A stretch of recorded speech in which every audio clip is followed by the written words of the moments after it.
ditekan, diambil ke arah kanan, ketemu satu kali sudah, satu kali cukup. Kalau kepanjangan ditekuk lagi jadi dua, baru kemudian setelah itu digulung. 1, 2, 3, 4, 5, selesai. Nih, ya. Paling afdolnya menutupi pusar, ya. Utamanya menutup pusar supaya apa Ustaz? Supaya kalau misalkan penutup atas itu tersingkap, aurat laki-laki pusar itu tidak terlihat. Tapi saya tidak maksakan, karena bapak-bapak yang one pack dulu, one pack ya. Kalau yang bapak itu bicarakan kan 6, ada 6, nah, ini ada 1, ya. Itu di pusar susah, melorot terus, ya. Karena bentuknya apa? Licin ya. Licin itu. Di bawahnya tidak apa-apa. Tapi dengan syarat dipastikan auratnya tidak tersingkap. Jadi penutup kepala, penutup badannya atau lidah itu tadi benar-benar tidak tersingkap. Paham kalau Bapak? Sudah bisa semua ini? Pakai izarnya, pakai sarungnya sudah bisa? Apa kita ulang lagi? Sekali lagi. Kalau sekali lagi tidak bisa, kita ulang lagi. Sampai bisa. Nanti kalau masih susah, bisa lihat tutorial di YouTube. Ada videonya dari Al-Fajr, contohnya banyak. Nah, ketemukan dulu di tengah. Baru kemudian yang kiri buka ke kiri, yang kanan diarahkan ke kiri, dijadikan satu. Nah, jadi satu. Sudah, jadikan satu, dilepas saja Pak. Nah, pindahkan tangan kiri yang pegang, tangan kanan tugasnya ambil dari sisa kain. Sisa kain diambil, ditutupkan. Tidak harus, misalkan sisanya di sini, harus makhluknya di sini, enggak, dilebihkan dikit juga enggak apa-apa, ya, senyaman mungkin.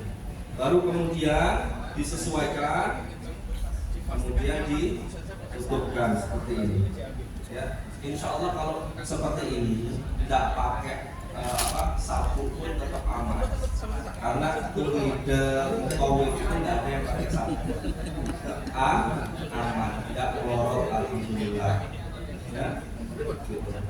Paham? Paham Pak? Aman ini insya Allah. Coba saya praktekkan ya. Saya praktekkan. Ini dibuat loncat tidak jatuh. Padahal kita masih ada kain.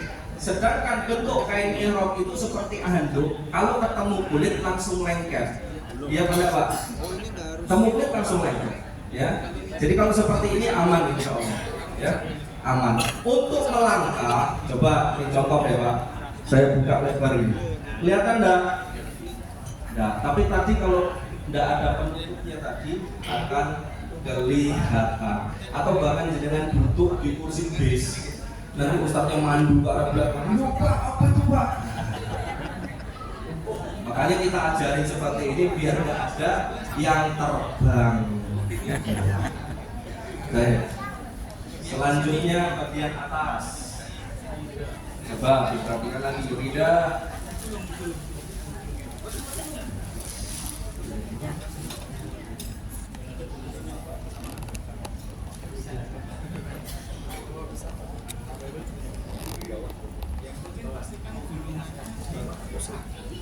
Untuk tulisan Al-Fajr di bagian bawah. Nah, ini bagian bawah. Ya. Jadi coba diambil dulu.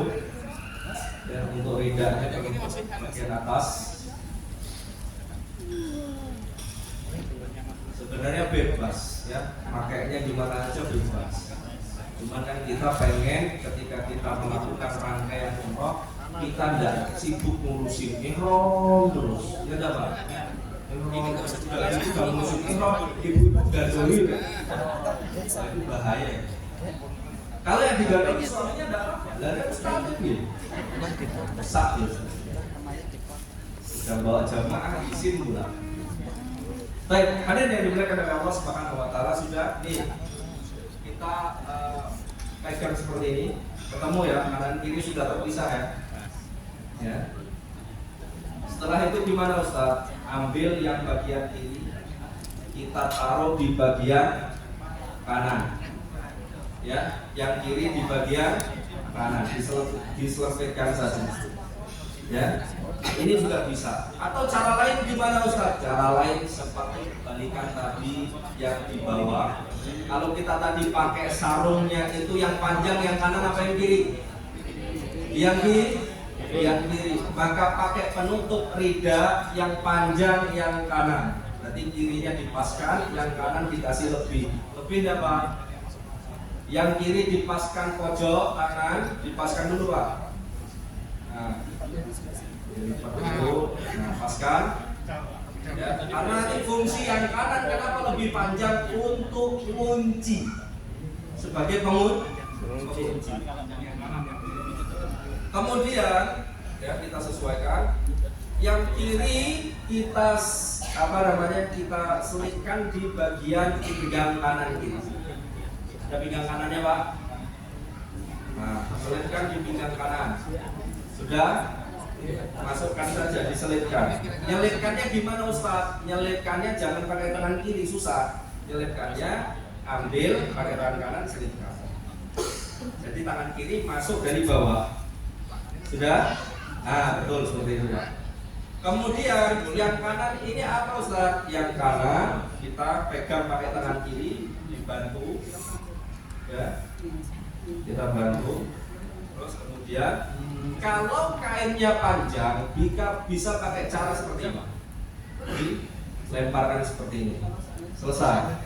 Tapi kalau yang mohon maaf oversize badannya, gede, ya, maka bisa pakai cara yang aman berikutnya. Selain diselemparkan seperti ini, nah, ini seperti ini aman. Ustadz kuncinya gimana? Bapak-bapak punya tas nggak? Ada tas ini kan, tas kecil dari Al-Fajr kan, diselemparkan aja di sini. Itu ada di aman. Di luar, tasnya di luar. Taruh di bahu kiri, ini akan ketekan dan nggak jatuh. Nah ini ketika sa'i, kita pakai dibuka bahu kanan hanya untuk tawaf. Ini hanya untuk tawaf. Ini untuk tawaf. Paham? Ya. Nah, masukkan ke sebelah atau mohon maaf bahasanya ketiak kita Pak. Ya, tadi ketiak. Kalau bahasa Jawanya apa Pak? Kalah. Karena mohon maaf saya bahasa Jawanya masih agak kasar ya. Karena memang saya keturunan Jawa. Saya kelahiran Aceh, keturunan Batak. Ya, saya Batak di sini. Ada juga orang Batak. Baik, ya, paham Bapak? Ini dimasukkan ke sini. Ustadz, kalau kainnya nggak sampai gimana Ustadz? Kalau nggak sampai kainnya bisa dilewatkan ke pinggang kita bagian kiri. Ini paling berapa? Ya, masukkan saja. Paham Pak? Nah, tadi cara diataskan bisa, dilewatkan bawah juga bisa. Ini juga lebih ringkas insya Allah ya, ringkas. Karena untuk yang badannya mungkin gemuk, yang besar biasanya atau jumbo, ya ini bisa pakai seperti ini. Ustaz, kalau untuk model tertutupnya tadi Ustaz, ya model tertutup seperti tadi. Kalau saya diselempangkan seperti ini, lepas-lepas. Caranya gimana Ustaz biar tidak lepas? Gampang. Ya, masukkan lagi seperti yang tadi saya contohkan. Selipkan di mana? Bagian kanan ketemunya pinggang di kiri, bagian kiri ketemu pinggang. Aman. Coba ini saya praktekkan. Alhamdulillah aman. Aman enggak? Aman. Untuk takbir bisa. Allahu Akbar. Ya. Yang keliru kita pakainya nanti pas mau takbir itu bingung gitu. Kayak pinguin jadinya. Nah, seperti itu ya. Ini untuk sarung, ketika kita pakainya keliru juga jalannya. Pak, kenapa Pak ini Ustaz nggak bisa merantau? Berarti nanti kalau di sana ada keliru, langsung tanya ke Ustaznya, Ustaz ini gimana cara pakai? Paham Bapak Ibu? Baik. Kemudian ini kita seperti tidak tawaf ya. Tiba kita tiba karena kita mau ayo bapak-bapak semuanya maju dulu ke depan. Bapak-bapak maju ya. Sini Pak. Nanti ibu-ibu menyusul ya setelah bapak-bapak ya. Terus baris Pak di sini Pak. Enggak apa-apa, enggak apa-apa. Nanti mau. Iya. Baik, sudah? Ayo mari. Ya, ikutin saya sambil terus kita bertauhiyah. Bareng-bareng ya, Pak ya. Ya, bahunya dibuka dulu. Nah, ini Mas, lihatkan sampai. Nah, betul. Ya. Bahu kanan dibuka dulu, tiba ya, terbuka bagian kanannya. Ya. Ada riwayat yang menyebutkan dulu ada fitnah untuk kalangan muslimin. Bukan, tapi bahu kirinya ketutup ya.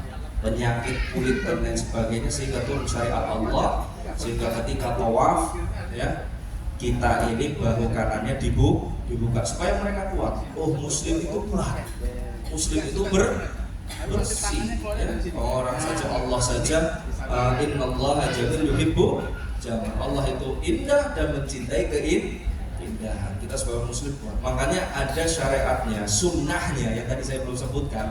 3 kali putaran tawaf pertama itu sunnahnya kita lari-lari kecil. Tapi karena sekarang tidak memungkinkan kreditnya keadaan, maka kita cukup berjalan. Mari Bapak kita bertalbiyah. Labbaik Allahumma labbaik. Labbaik la syarika laka labbaik. Innal hamda wan ni'mata laka wal mulk la syarika lak. Baik, berhenti Pak.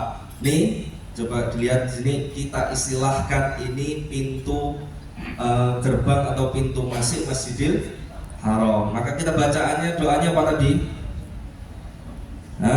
Bismillah, assalatu wassalamu ala rasulillah, itu juga boleh. Baru kemudian ditambahkan Allahumma ftahli abwaba rahmatik. Masuknya kaki kanan. Terus Ustadz, kita sudah lihat Ka'bah, baca doa tadi ketika melihat Ka'bah. Ustadz, ini sudah terhitung tawaf belum? Belum, karena kita masih cari Hajar Aswad.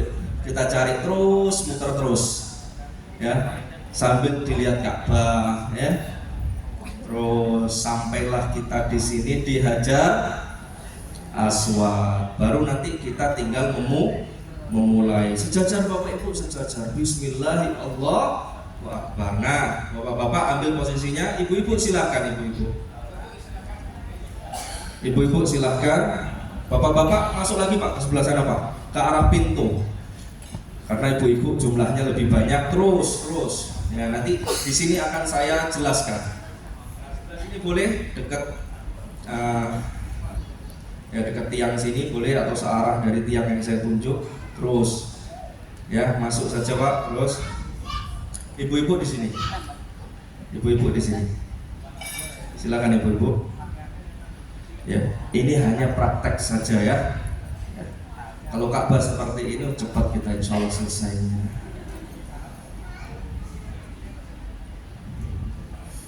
Terus ambil posisi terbaiknya. Agak mundur lagi. Ini yang kosong ini dekat gorden, boleh diisi. Mundur dikit Pak. Nah, jangan masuk ke sana Pak. Nah, di sini sudah. Nah, semuanya hadapnya menujunya ke miniatur. Tertujunya semuanya ke miniatur. Coba dilihat ya.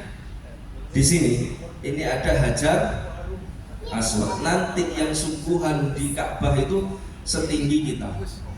Atau bahkan kita orang di Indonesia itu harus jinjit dulu. Ya, harus dijinjit sejajar kita. Kalau di sini di mana, Pak? Di bawah, susah nyiumnya. Ini contoh saja. Nah, dan kemudian ini adalah pintu apa ini? Pintu Ka'bah. Maka tadi yang jarak antara Hajar Aswad sama pintunya disebut apa? Multazam. Dan ini disebut rukun? Bukan. Ini rukun Hajar Aswad. Rukun Yamani mana, Ustaz? Nih saya contohkan lagi. Mohon maaf saya ambil kursinya satu ya. Baik, ini tanda di sini kita istilahkan Hijr Ismail. Ada dua sudut yang mengarah ke Hijr Ismail ya. Ada yang menyebutnya rukun Iraqi dan rukun Syami. Ini setengah lingkaran Hijr Ismail. Berarti tandanya Hajar Aswad itu arah sebaliknya, lawan dari rukun Iraqi dan Syami. Berarti ini. Kemudian ya, rukun Yamani yang mana, Ustaz? Sebelum dari Hajar. Kalau kita muter, kan kalau kita tawaf itu berlawanan dari jarum jam. Benar apa salah? Jangan di sini nanti ada khilaf. Harusnya enggak, Ustaz, lawan arah, Ustaz. Enggak, semuanya sepakat ya. Putar dulu ya. Kemudian nanti sebelum kita sampai di Hajar Aswad, mohon maaf Bu. Nah, ini adalah sudut rukun Yamani. Ketika sampai sini sunnahnya kita mengusap, dan ada satu doa yang sampai sekarang seluruh umat muslim dunia baca doanya sama. Rabbana atina fid dunya hasanah wa fil wa qina. Satu kali selesai. Ingat, nanti kita di sana kadang pas lagi ramai bisa sampai 10 kali, 11 kali baru selesai. Ya, dan ketika di sana tetap husnudzon, Bapak Ibu. Ramai seperti ini berarti Allah inginkan kita memperbanyak membaca doa sapu jagat. Dan yang tahu sapu jagat cuma orang Arab, tidak tahu sapu jagat. Taunya Rabbana atina fid dunya hasanah. Betul enggak, Bu? Nah, baru ketika sampai sini, gimana Ustaz? Sejajar dulu. Ingat, barisan nanti panjang ke belakang, tetap sejajar dengan diri masing-masing. Kalau misalkan di situ lampu hijau, kita sejajarkan Bismillahi Allahu Akbar. Lalu terus Subhanallah walhamdulillah wala ilaha illallah wallahu akbar wala haula wala quwwata illa billahil aliyyil azim. Terus kita baca misalkan doa Rabbil firli wali walidayya warhamhuma kama. Sampailah di rukun Yamani, doanya berubah jadi apa?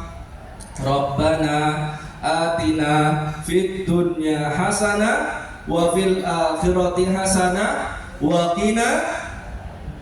Ini setiap putaran ya, ada satu pendapat ulama yang menyebutkan salah satu hikmah kenapa di rukun Yamani ini selalu kita baca doa sapu jagat, kebaikan dunia dan kebaikan di akhirat. Kita saja minta sama Allah, belum tentu yang kita minta itu baik untuk diri kita. Iya apa betul? Makanya kita tawakalnya minta sama Allah, ya Allah, aku nggak tahu kebaikan di dunia, maka dengan doaku ini berilah kebaikan menurutmu kepadaku ya Allah, baik di dunia ataupun di akhirat, dan jauhkan aku dari siksa api neraka. Ya, kalau kita doanya panjang-panjang, tapi tidak ada ujungnya. Baik, sampai di sini, Bismillahi Allahu Akbar. Berarti pertanyaannya, saya sudah berapa putaran? 1. Muter lagi, ya. Doa lagi, ya. Kita baca zikir, ya, istighfar, astagfirullah wa atubu ilaih, astagfirullah wa atubu ilaih. Ya. Kemudian sampai di sini, Rabbana atina fid dunya hasanah wa fil akhirati hasanah wa qina adzabannar. Bismillahi Allahu akbar, subhanallah walhamdulillah wala ilaha illallah wallahu akbar wala haula wala quwwata illa billah. Rabbana atina fid dunya hasanah wa fil akhirati hasanah wa qina adzabannar. Bismillahirrahmanirrahim. Sudah berapa? 3. Ini apa perlu pijet-pijetan lagi nih biar fokus ini? Hah? Berarti sudah 3. Terus lagi dilanjut sampai ajar asad berapa? 4, 5, 6, 7. Kalau batal di tengah-tengah seperti tadi yang kita jelaskan, jangan paksain lanjut, ambil wudu, ulang lagi dari hajar aswad. Kalau pas batalnya putaran keempat, berarti sempurnakanlah putaran keempat. Paham Bapak Ibu? Baik. Kemudian setelah selesai 7 kali, selesai nih. Sudah yang ke-7, yang ke-6, kemudian ke-7 kita putar Bismillahirrahmanirrahim sampai sini. Sudah tidak perlu lagi Bismillahirrahmanirrahim, karena Bismillah Allahu Akbar untuk ibtidah, permulaan, lil awal, untuk yang pertama. Setiap awal putaran kita baca itu. Paham? Ketika mau selesai ya sudah, alhamdulillah selesai. Wattakhidhu min maqami Ibrahim musalla. Oke. Nah, ini kita istilahkan apa? Karena kurang lebih di sini. Ya, wattakhidhu min maqami Ibrahim musalla. Ambil sholatnya. Aslinya di mana? Di belakang persis. Kalau tidak memungkinkan, karena dulu aslinya, ya menurut riwayat di zaman Umar bin Khattab, ini makam Ibrahim sengaja dimundurkan. Karena apa? Banyak orang yang sholat di sini, sehingga apa? Menghalangi orang yang dimundurkanlah lebih jauh. Tapi sekarang berkembangnya zaman, umat manusia makin banyak, otomatis umat muslim makin banyak. Maka cukup yang sejajar, searah. Sudah? Ustadz gak dapat ustadz karena kita banyak ustadz. Maka para ulama menyebutkan dimanapun tempatnya, yang penting masih Masjidil Haram, itu disebut sholat sunnah selesai tawaf. Sholat sunnah ba'da tawaf berarti sholat dan sunnah di sini, ya, menurut jumhur ini pendapatnya mereka mengatakan sunnah muakkadah, sunnah yang sangat-sangat ditekankan, berarti harus dikerjakan walaupun sunnah. Ya udah, bismillah, hadap kiblat, ya, niat sholat sunnah, kemudian takbir, yang pertama baca Al-Fatihah, kemudian surat Kafirun. PR-nya lagi murojaah surat Al-Kahfi, biar gak wala antum muter-muter terus gitu. Kemudian bangkit rakaat kedua Al-Fatihah sama Al-Ikhlas, Qul Huwallahu ahad. Selesai salam, banyak doa di situ. Doa. Terus berdoa. Jangan nanti fokus foto dulu. Nanti. Itu nanti. Ya. Yang penting Bapak Ibu nanti ini berkelompok. Ini sudah ada yang foto dan lain sebagainya, sudah ada. Ya, nanti barang-barang dan lain sebagainya. Saya minta untuk semua jamaah Al-Fajr fokusnya ibadah. Foto itu bonus. Gak ada larangan berfoto di sini, gak ada. Malahan ini bisa jadi syiar panjenengan semuanya, Bapak Ibu, teman-teman lihat, ya Allah jadi pengen ke Baitullah. Kan banyak yang seperti itu kan. Mungkin salah satu Bapak Ibu di sini berangkat umroh sering lihat iklan kok Al-Fajr terus gitu kan. Akhirnya daftar hidayah kita tidak tahu. Ya, sholat sunnah. Setelah sholat sunnah ngapain Ustaz? Setelah sholat sunnah disunnahkan apa? Minum air Zam-zam. Minum air Zam-zam berdiri apa duduk? Nah ini ada yang berdiri, ada yang duduk. Ada penjelasannya Bapak Ibu. Ketika itu sahabat melihat Rasulullah SAW meminum air Zam-zam sambil berdiri. Tapi di hadis Rasulullah mengatakan di dalam hadisnya, la tashrobanna qa'iman. Janganlah kalian sekali-kali minum sambil Lah kok omongan Rasulullah bertentangan, gimana ini Ustaz? Nah, ulama hadis menjelaskan, kalau kita mah nggak bisa jelasin Pak. Para ulama, para ahli ilmu menjelaskan Mereka menyebutkan, kenapa Rasulullah ketika itu berdiri? Karena keadaannya tidak memungkinkan. Dulu air Zam-Zam kalau mau minum, nimba dulu, langsung datang ke sumur Zam-Zam. Kalau sekarang sudah banyak gentong-gentong, sehingga ketika di sumur waktu itu penuh rame, tidak memungkinkan Rasulullah untuk jongkok ataupun duduk, maka Rasulullah meminumnya sambil berdiri. Kalau sekarang berarti hukumnya kita bisa ambil istinbat dari sini, pelajaran penting dari sini. Kalau keadaan yang memungkinkan duduk, kalau nggak mungkin berdiri, itu pendapat yang paling betul insya Allah. Maka Bapak Ibu ketika nanti di minum air Zam-Zam, ingat doanya minta akhirat. Jangan hanya awet muda, ya gitu ya. Apapun doanya minta sama Allah ya. Karena dalam hadis ma'uz Zam-Zam lima syuribalah, air Zam-Zam itu tergantung kita meminumnya untuk apa. Paham? Untuk apa?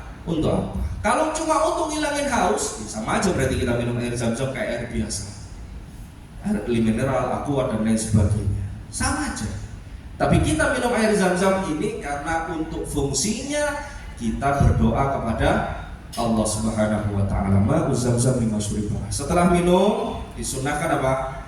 Membasahin kepala. Ini loh, misalkan air nih, kita alirkan ke tangan dikit, ditepuk-tepuk. Ya. Ini sunnahnya. Jangan langsung biu. Adus ini namanya. Mandi. Ya. Selesai dari itu kemana Ustaz? Kita langsung lanjutkan ke sofa Marwah, misalkan sofa. Mohon maaf Bu. Ya. Inna sofa wal marwata min sya'airillah faman hajjal baita wa i'tamara, ya, sampai selesai. Nah, ketika sampai di sofa, apa yang dilakukan? Menghadap Ka'bah ya, menghadap Ka'bah, bertakbir 3 kali, kemudian la ilaha illallah wahdahu la syarikalah seperti tadi yang kita contohkan. Baru setiap selingan dari rangkaian tahlil kita, tahmid kita kepada Allah diiringi dengan doa, minta, terus minta, banyakin minta. Baru setelah itu kita lanjutkan perjalanan kita untuk 1 kali sofa Marwah. Ini bilangan yang pertama. Berarti sofa Marwah ya. Terus nanti kita akan dapetin lampu hijau. Lampu hijau di sini sunnahnya lari untuk siapa? Bapak-bapak Romal, bapak-bapak, kakek-kakek, mas-mas, adik-adik lari, mbak-mbak, emak-emak, mbah-mbah tetap jalan. Ustadz, tengah-tengah itu nggak ada tengah-tengah, ya, nggak ada tengah-tengah. Kelamin manusia laki-laki atau perempuan, nggak ada tengah-tengah. Mau ke sana dia kembali ke fitrahnya. Fitrahnya apa? Laki-laki ya laki-laki, perempuan ya perempuan. Walaupun bentuknya sudah dimodif. Ya, sudah dimodif. Ya, lari-lari kecil selesai, ya, Rabbil fir warham, ya, sampai selesai. Kemudian lanjut sampai di mana? Marwah. Tetap hadapnya kemana? Jangan hadap tembok ya Bu ya. Ingat, tekel Masjidil Haram semua ngarahnya ke Ka'bah. Mau yang di dalam, mau yang di luar sudah disetting ngarahnya ke Ka'bah. Jadi nanti jangan langsung ngadep ke tembok. Oh, kiblatnya di sini, bukan. Ya. Karena paling dekatnya Ka'bah itu antara Sofa dan Marwah, Ka'bah itu lebih dekat ke Sofa ketimbang ke Marwah. Ke Sofa kurang lebih 100 meter lah atau 150 meter. Ya. Ke Marwah ya bisa jadi setengah kilometer lebih. Paham Bapak Ibu? Ya, ketika di Marwah ngadepnya ke Ka'bah, tetap berdoa seperti tadi rangkaian yang kita lakukan di sofa. Berapa kali kemudian kita lanjutkan lagi. Terus ketemu lampu hijau, lari-lari ke kecil sampai di mana ini? Sofa. Sana Marwah. Sampai di sofa berarti saya sudah berapa kali? Betul. Ingat ya. Kalau di sofa kalau di Marwah 7 kali ya. Kemudian sampai lagi di Marwah doa lagi 3, sampai lagi di sini doa lagi berapa Bu? 4, sampai lagi di berapa berarti? 5, sampai lagi 6, kemudian 7, selesai. 7 berarti selesainya di, kalau saya contohkan plek ketika kita umroh cuma kayak jalan-jalan gitu kok, sah nggak umroh kita? Sah. Kita nggak doa apa-apa, diem tok ngelamun, sah. Tapi ada nggak yang pengen umroh seperti itu? Saya rasa nggak ada. Dan naudzubillah, jangan sampai kita seperti itu. Maksimalkan. Ustadz, ketika Safa Marwah itu 450 meter, ngapain aja Ustadz sambil jalan? Berzikir. Kalau saya pribadi, pertama itu saya istighfar. Astagfirullah. Selesai sampai sini doa lagi. Kemudian lanjut ke sana, subhanallah walhamdulillah wala ilaha illallah wallahu akbar. Kemudian sampai sini lanjut lagi ke sana, la ilaha illallah wahdahu la syarika lah, lahul mulku wa lahul hamdu wa huwa ala kulli syai'in. Usahakan lisan jangan berhenti terus, ya. Walaupun ngobrol itu boleh. Paham? Baik.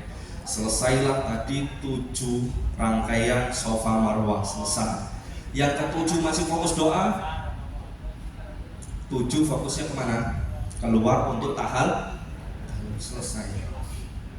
Paham Bapak Ibu? Baik, sebelum kita paham Mas, saya tanya ya. Baik, mungkin ada 1 atau 2 pertanyaan, silahkan.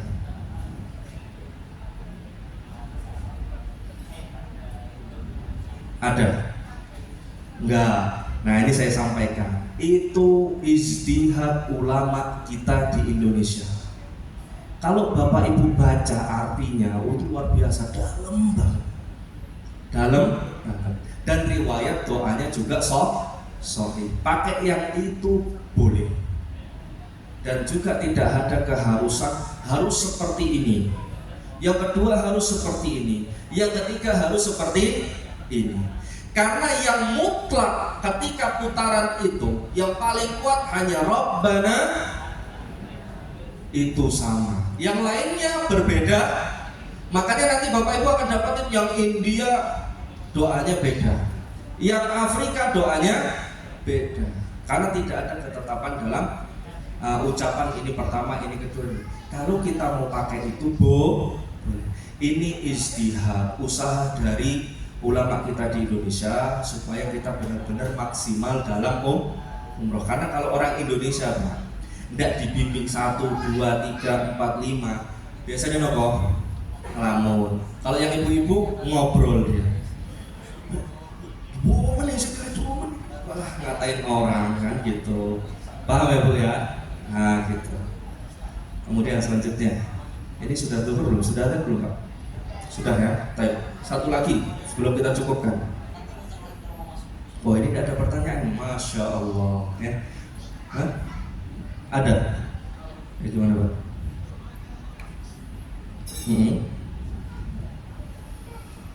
Pakai kaos kaki. Bentuknya bawahnya karet ya.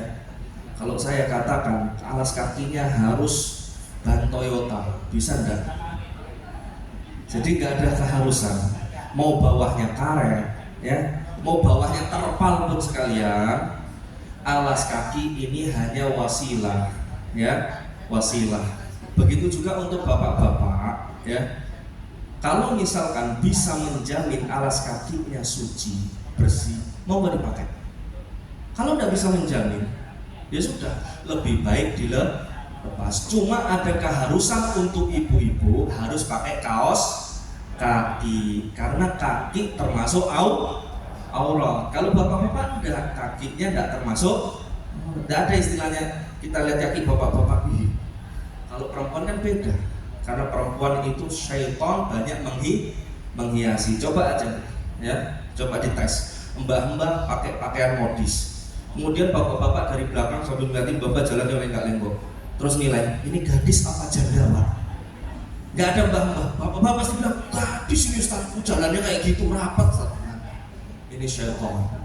Jadi untuk wanita itu lebih hati-hati. Makanya ulama sepakat ketika di lampu hijau tadi, pendapat untuk lari hanya laki. Walaupun ketika itu Siti Hajar juga lah, paham? Baik, berarti untuk alas kaki, kaos kaki itu apapun bentuknya boleh.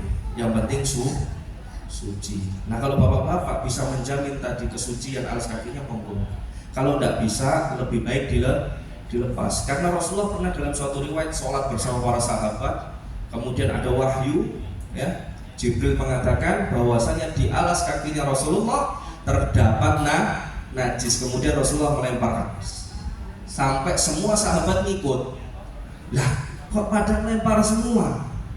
Ya saya dengan ngelakuin, ya kita ngelakuin. Saya kira ini gerakan baru ya Rasulullah. Dan gitu kan. Nah kemudian Rasulullah menjelaskan, ada di Jibril mendatangiku dan mengatakan bahwasanya ada najis dari sendalku. Makanya dilepas. Makanya kalau ditanya Ustadz, baiknya kalau sa'i atau tawaf, kalau laki-laki dilepas, masukkan plastik, taruh dalam tas. Jangan taruh di depan pintu masjid. Bukan hilang karena dicuri, bukan. Tapi para askar itu menertibkan ditaruh di tong sampah. Karena kalau semuanya di depan masjid itu berapa sendal di situ? Ada yang ukurannya 50, ya ukurannya 40, ya macam-macam. Paham Bapak Ibu? Baik ya, selesai rangkaian praktek kita. Semoga umroh kita nanti diterima di sisi Allah Subhanahu wa taala, dimudahkan semuanya, ya, dilancarkan rezekinya, ya, semuanya dalam keadaan sehat, baik berangkat ataupun pulang sampai ke tanah air. Dan terlebih lagi, ya, Allah jadikan umroh kita umroh mabrurah, umroh makbulah, yang mana umroh makbulah dan umroh mabrurah yang diterima di sisi Allah ketika kita pulang mendatangkan efek positif pada kita. Yang tadinya tidak sabaran menjadi lebih sabar, yang tadinya ngomong terus, ya, lisannya lebih terjaga, yang tadinya males sholat jadi rajin sholat. Ada ma'qul lakum, ini yang dapat saya sampaikan kepada Bapak Ibu semuanya. Mohon maaf kalau tadi ada perkataan mungkin, oh ini kasar banget Ustaz.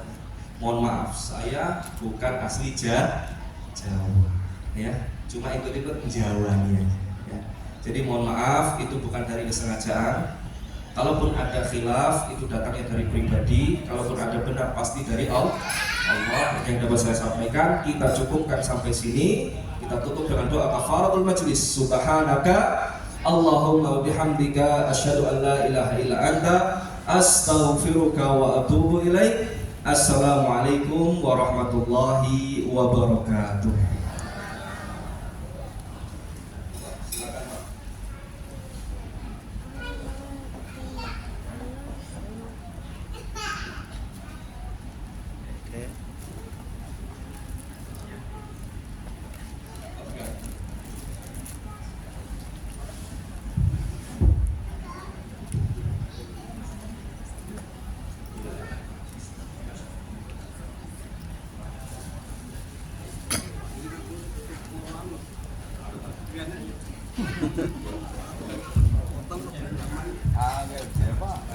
Angel loh.